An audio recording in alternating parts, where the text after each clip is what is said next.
En cette époque ici, leurs parents n'étaient plus. Ils étaient tous morts par ce roi. Mais là, il a pris les enfants, les jeunes gens à l'époque, Daniel et les autres, ils n'avaient que 18 ans, 19 et 20 ans. C'était vraiment des enfants pour que le roi puisse maintenant en faire de ce qu'il voulait. N'oublie pas, le but, ce n'est plus que ces jeunes gens puissent servir son peuple, puissent servir leur Dieu, mais puissent servir le roi. Raison pour laquelle nous verrons même dans Daniel 6, chapitre 10, alors que Daniel maintenant était en train de prier, parce qu'il y a une loi aussi qui était là. Et cette loi interdisait que l'on puisse adorer ou louer d'autres dieux, si ce n'est que le roi, le Dieu de Babylone, le Dieu Marduk. Alléluia. Et c'est ça l'objectif du roi. C'est ça, c'est que le roi visait. Il a pris ces jeunes hommes. Il les a délivrés de la misère. Il les a délivrés de tout malheur. Parce qu'il y a d'autres qui étaient des esclaves, mais eux maintenant étaient dans une condition favorable. Pourquoi je dis cela? Parce qu'il a pris ces jeunes gens dans le début du verset. Il a dit au roi, à cause de ces jeunes, tout le nourriture que moi je mange, tout ce que vous me servez, tout ce que vous me donnez, tout ce qui est à moi, vous devez aussi donner à ces jeunes gens. Ça dit, ces jeunes gens devaient être un deuxième Nabucodonosor. Ils devaient maintenant lui servir. Et ces légumes et la viande qu'on leur donnait, c'était déjà des viandes travaillées. Il y a d'autres commentateurs bibliques qui disent que ces viandes étaient sacrifiées. Et le roi était sûr et certain que lorsqu'ils vont manger cela, ils vont lui servir. Mais Daniel savait, et lui et ses amis, ils avaient la révélation de leur Dieu. Ils ont gardé leur culture. Ils ont gardé tout ce que leurs parents les avaient appris. Ils n'ont pas oublié le commandement de leur père, de leurs parents. Ils ont dit, nous n'allons pas se souiller de ce que le roi est en train de nous donner. Il pria à Arjoc de leur donner seulement 10 ans et 10 jours. Mais l'objectif était, ils devaient manger cela pendant 3 ans. Et après la 3e année, ils devaient passer maintenant dans un test. Et après avoir passé dans ce test, le roi maintenant devait sélectionner et les enrôler dans son service. Et pour seulement lui rendre, lui seul, les services. Mais Daniel et ses jeunes hommes et ses amis refusa. Mais il demanda seulement 10 jours. Mais après 10e jour, lorsqu'on est venu regarder la santé, c'est eux qui étaient en bon point. Ce sont eux, ces 4, qui étaient en bonne santé. Mais les autres là, les jeunes nobles de la classe royale, et aussi étaient de la tribu de Juda. Mais ils ont fléchi devant ce roi. Ils ont pu accepter de manger le viande sacrifiée. Mais Daniel, ils ont dit, nous n'allons pas oublier notre culture, quand bien même nous sommes dans un pays qui ne sont pas le nôtre. Frères et sœurs, bien-aimés dans le Seigneur, je voudrais exhorter à une personne ce matin. Et à nous qui sommes des responsables ici. Bien-aimés, il est très bien, très important de donner aux enfants des conseils. D'investir sur les enfants, comme le proverbe dit, quand l'enfant va grandir, il ne s'en détournera pas. Et ces enfants ont gardé l'alliance de leurs parents. Ils ont refusé. Mais lorsque Arjoc est venu, il a trouvé que ces jeunes gens étaient bons. Alors, il les a laissés maintenant de manger ce qu'ils voulaient, et cela pendant 3 ans. C'est en ce moment-là maintenant que les travaux ont commencé. Et le roi a fait tout ce qu'il voulait pour ces jeunes gens. Et ici je parle, pas seulement de ces 4, quand je parle de ces jeunes gens, mais je parle de tout le groupe de ces enfants qui ont été sélectionnés par le roi. Et comme ils étaient là pour servir le roi, qu'est-ce que le roi a fait? Il les a ouvert la porte de Babylone. Alléluia. Alléluia. Alléluia. Est-ce que quelqu'un me comprend? Mais si nous pouvons voir cette histoire, nous allons voir, en lisant ces textes, en réfléchissant sur ça, il y avait un piège là-bas. Lorsque le roi a donné à ces jeunes hommes tout ce qui était bon à l'époque à Babylone, cela veut dire quoi? Daniel et les autres, ils ont grandi comme des enfants chéris pour le roi Nabuchodonosor. Ici, j'aimerais que quelqu'un puisse me comprendre. Alléluia. Amen. Daniel et les autres, et les 4 que nous connaissons, mais je parle encore des autres, ils étaient des enfants chéris de ces rois-là. La porte de Babylone était ouverte pour eux. Rien n'était fermé pour eux. Je l'ai dit, il leur a donné la crème de la société. Ils pouvaient être à l'aise là-bas parce qu'ils étaient dans le palais royal. Le roi l'aimait. Ceux qui travaillaient dans la cour royale l'aimaient. Tout ce qu'ils faisaient était bon. Mais bien aimé, c'était un piège. Parce que c'était tout simplement un jour, comme je l'ai dit, de les détourner de leur culture, d'oublier leur culture. Je me souviens, quand j'ai travaillé à Fidel, mes premières années aux États-Unis. Et parce que nous travaillons 6 jours, en tout cas notre chèque était un peu costaud. Alléluia. Dis à ton voisin, le chèque était costaud. Est-ce que tu as dit à ton voisin? Si quelqu'un n'a pas dit à son voisin, c'est qu'il dort. Dis-lui que le chèque était costaud. Costaud. Costaud ou costaud? Costaud. Le chèque était costaud. Alors, avait envoyé ce chèque-là. Qu'est-ce que je m'étais dit? Je me suis dit, et puis comme j'habitais à un moment donné, j'étais venu ici à Duluth. Et Duluth, Fidel, c'était vraiment très loin. Et je m'étais décidé, je me suis dit, je dois aller prendre une maison seulement à Gainesville. Papa Iko, c'est ce que je disais. Alléluia. Et nous étions aussi influencés avec les amis à qui nous partions ensemble. Et en quelque sorte, nous avions notre chef de file, c'était Daddy Kitadi. Il y a beaucoup qui le connaissaient ici. Alléluia. Il a dit, Didier, les chèques qu'on est en train de prendre, oh, bambo, tozozwa, vaut mieux. Tous à la musique, il y a fidélité, mais tous à la peine. Pour Moussala, oh, surtout Vandia et Sili. En comptant des années, tout sera bien. Toi-même, tu connais. Ce que vous achètez bien et Vimba les États-Unis, et on s'est décidé comme ça. Mais à un moment donné, vous les changez en mot. Parce que souvent, avant aussi de prendre des décisions, j'aime toujours consulter ou contacter quelques personnes à qui je dois aussi d'estime, à qui nous réfléchissons sur les questions de la vie. Tu dois avoir des gens, des personnes à qui vous réfléchissez sur les questions de la vie, les questions difficiles de la vie. Et entre autres, j'appelais mon frère Sophos, Christian, je lui ai dit, mais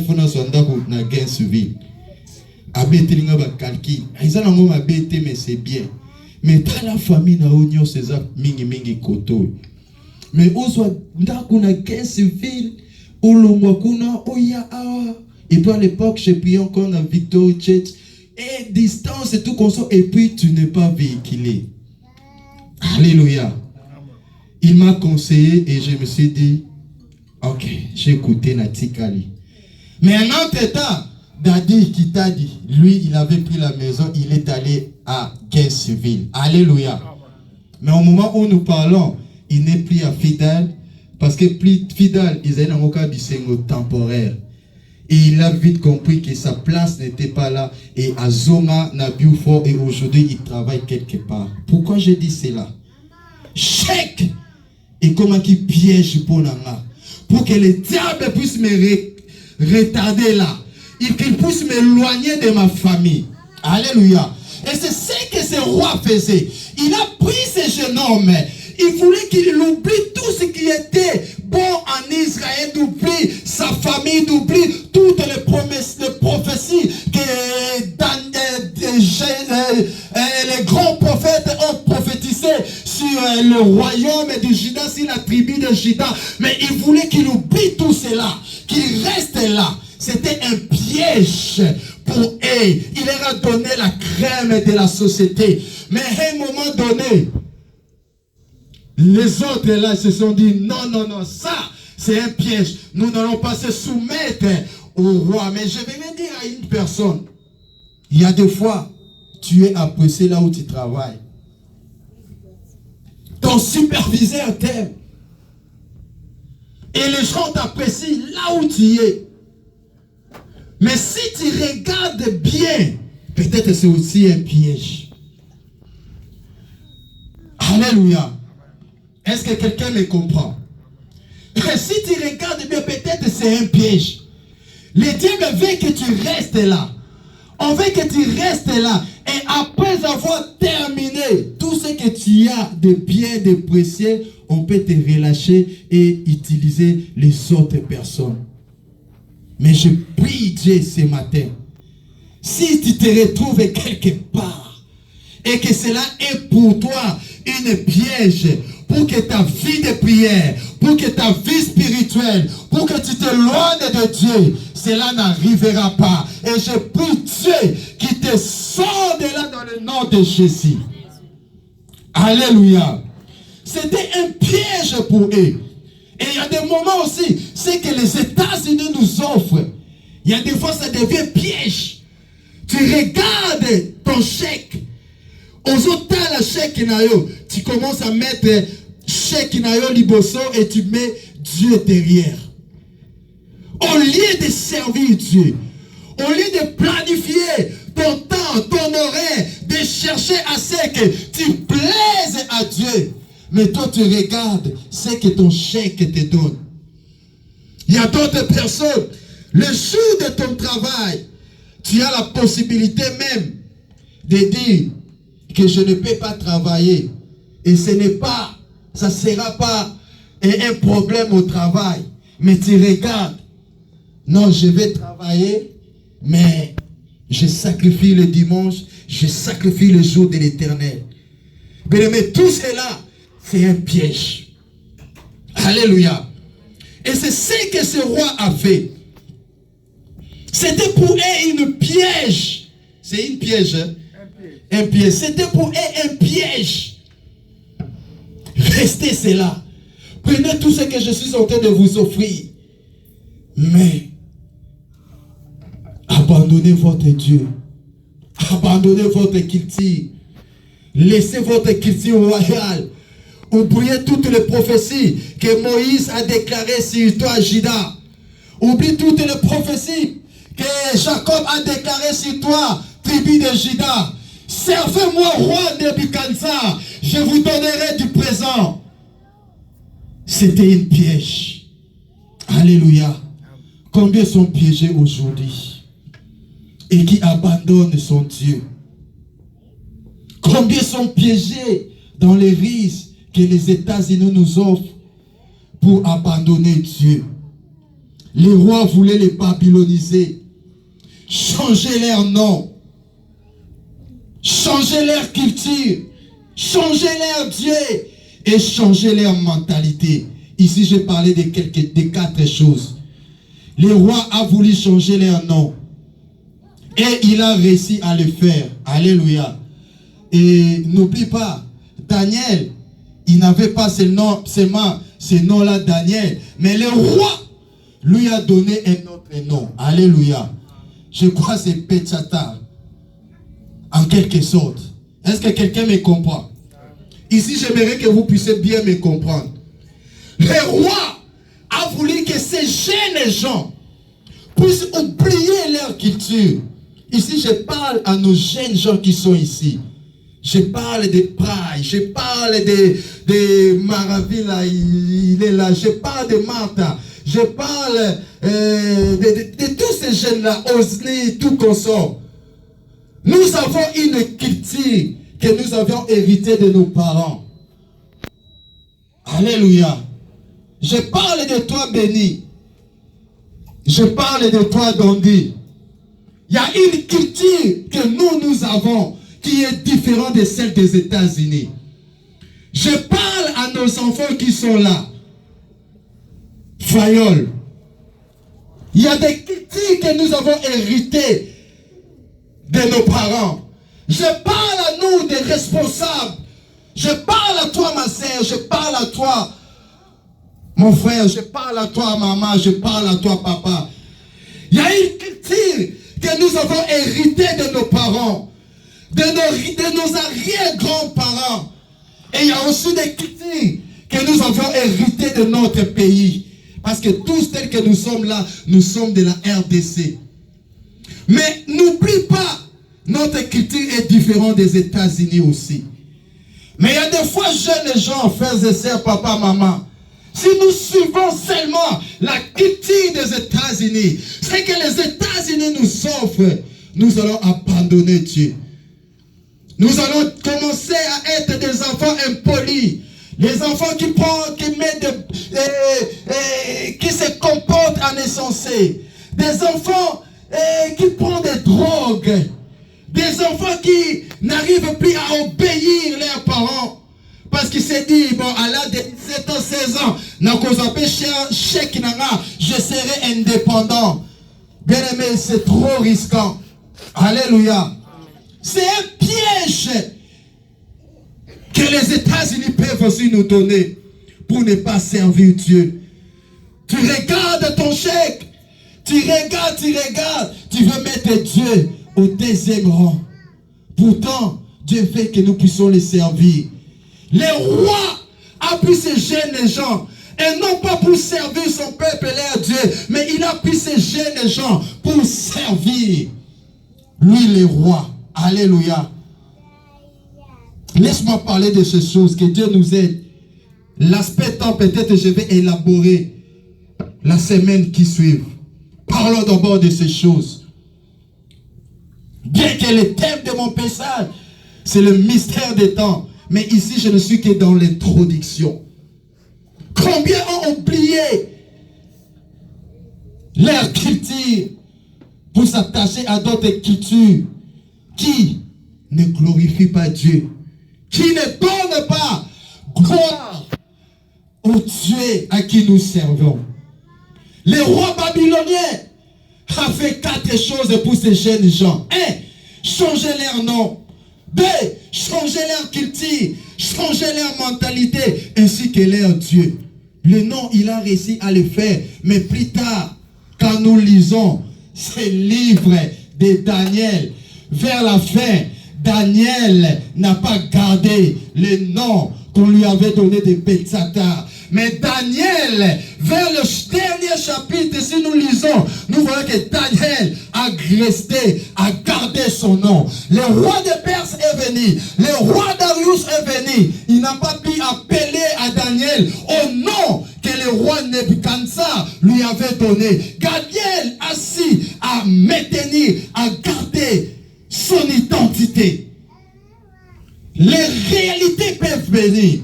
Tu peux aujourd'hui subir cette pression. Alléluia.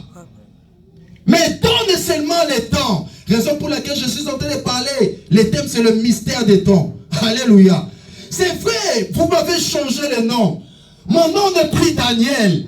Mais je sais qu'il y a le temps sera à ma disposition. Le Dieu est le maître des temps et des circonstances. Le roi Nebuchadnezzar, aujourd'hui tu as réussi ton pari, tu as changé mon nom. Mais une chose est vraie, moi Daniel, je connais le mystère des temps. Un jour le temps peut changer et je vais récupérer mon identité. Bien-aimé, ne laisse pas que ton identité, que n'importe qui joue à ton identité. Ne laisse pas quelqu'un vienne et tout comme ça, il commence à jouer de ta vie. Il te prend toi, jeune gens, ou au quoi tu tombes amoureux d'un garçon ou d'une fille. Alors la bonne identité c'est que tu as pris le temps ou tes parents ont pris le temps à investir sur toi. Ou toi-même tu as pris le temps de chercher Dieu et tu as porté l'identité de Dieu. Mais aujourd'hui tu veux que circonstances qu'il y a au changement au kakaboye. Je prie Dieu ce matin. Si le diable voulait changer ton identité, mais ce matin, tu les récupéreras au nom de Jésus. Je dis, tu les récupéreras au nom de Jésus. Il a changé son identité. Il a changé leur culture. Il a changé leur mentalité. Et il a changé leur Dieu. N'oublie pas, le nom de ces trois jeunes hommes, chez le roi Nebuchadnezzar, c'était le nom de leur Dieu. Alléluia. Parce que ce n'est pas vraiment, ça c'est mon introduction, mais c'était le nom de leur Dieu. Daniel avait pris le nom de leur Dieu, le Dieu de Babylone. C'est le nom qu'on lui avait donné. Alléluia. C'est ce que le roi a réussi à le faire. Il voulait qu'ils soient enlevés de là où ils étaient pour servir lui et non le Dieu d'Israël. Je prie que la mentalité de quelqu'un tombe. C'est ce que l'ennemi a introduit. Tombe sur toi dans le nom de Jésus. Je prie que le Dieu que tu veux emprunter ici aux États-Unis pour t'éloigner de Dieu très haut, que cette mentalité, que ce Dieu-là tombe. Ce Dieu, ça peut être quelque chose là, tu vois que c'est précieux pour toi, que ce matin, que cela tombe au nom de... Alléluia. Ils voulaient changer leur identité. Cela veut dire, après ça, mon titre, Moussous. Femme mariée ou comme femme célibataire ou veuve. Alingi a changé bango titre. Alors on a ma position au bazalaki nango. Je lève mes mains ce matin. Que toute position ou titre que le diable veut te donner, ou il t'avait déjà donné, que cela tombe ce matin dans le nom de Jésus. Je dis que cela tombe dans le nom de Jésus. Yoba kobenga yo ex-homme d'affaires. Parce que le diable veut te changer le nom. Yoba kobenga yo ex-homme d'affaires. Parce que le diable veut changer ton identité. Après ça yo titre mususu. Yoba kobenga yo la personne à qui diable a monné la paix. Parce que le Dieu de la Bible sera de ton côté. Que Dieu le fasse dans le nom de Jésus. Ce jeune homme avait 18 ans. C'était facile à séduire. C'était facile à influencer. Mais Daniel et ses trois amis, ils ont fait la loi de l'exception. Ils n'ont pas pu suivre ceux qui étaient de la même race qu'eux, de la même royauté qu'eux, de la même tribu qu'eux. Parce que d'autres ont été séduits par ce que le roi offrait. Mais Daniel est resté intact. Oui, alléluia. Les portes de Babylone qui étaient ouvertes pour eux, Daniel les ont fermées. Je prie Dieu que toutes les portes négatives que l'ennemi ouvre pour toi, que l'ennemi ouvre pour ta famille, que cela soit fermé dans le nom de Jésus. Je dis que cela soit fermé au nom de Jésus. On voulait leur faire un lavage au cerveau. Voilà les mots. Ça dit, bah, soko la cerveau na bango. pour qu'ils servent le Dieu babylonien. Et quand on parle de lavage au cerveau, ici c'est des côtés négatifs. Parce qu'ils savaient que ces jeunes hommes, ils avaient de la vertu. Ils savaient que ces jeunes hommes avaient de l'étoile. Parce que sur Juda, il y avait la prophétie sur la royauté. Raison pour laquelle le roi voulait que transfère Wana et quitte l'icolo naïe. Lavage au cerveau. Il voulait les déprogrammer. Alléluia. C'est le mois de l'alliance et service. Raison pour laquelle dans le verset que nous avons lu dans Exode 23, 25, on a dit, tu serviras l'Éternel ton Dieu, il te bénira, il éloignera la maladie au milieu de toi. Et il bénira ton pays. Et Daniel et ses amis connaissaient ses secrets. Et ils sont décidés de ne pas s'éloigner du Dieu de leur alliance. Ils n'ont pas voulu s'essuyer, ils n'ont pas voulu suivre tout ce qu'on leur offrait. Mais ils ont décidé d'être fidèles au Dieu de leur Père. La porte des richesses que le roi a ouverte, cela n'avait plus de l'influence sur Daniel. Et j'ai prié Dieu ce matin que toutes les portes que l'ennemi a ouvertes pour toi, que toutes les portes que l'ennemi a ouvertes pour tes enfants, que toutes les portes que l'ennemi a ouvertes sur ta destinée, pour qu'il puisse t'enfoncer, que tu pleures nuit et jour, que cela se ferme ce matin dans le nom de Jésus. Il voulait leur faire un lavage au cerveau. Mais leur plan n'a pas réussi. L'ennemi ne réussira pas son plan. L'ennemi ne réussira pas son plan. Il voulait les déprogrammer. Alléluia. Il ne faut pas laisser les dons que toi tu es fait pour investir dans ta vie, pour investir sur la vie de tes enfants. Quelqu'un vient seulement comme ça et l'enlève. Ne permets pas cela dans le nom de Jésus. Et ce texte nous parle. Maintenant, Daniel et ses amis étaient entre l'enclume et les marteaux. Alléluia. Servir Dieu, être fidèle à Dieu, ou servir le roi Nebuchadnezzar et son Dieu. Ils étaient maintenant entre l'enclume et les marteaux. Parce qu'il y avait maintenant des systèmes qui se présentaient devant eux. Ils devaient maintenant faire un choix. Alléluia. Ils devaient maintenant faire un choix entre l'enclume et le marteau. D'un côté, son peuple, mais d'un côté aussi, le peuple babylonien et son roi. Mais l'objectif de Babylone, c'est un jour, lorsque Daniel ou lorsque ces jeunes gens vont rentrer dans leur pays, qu'ils puissent seulement servir le Dieu de Babylone. Qu'ils puissent seulement servir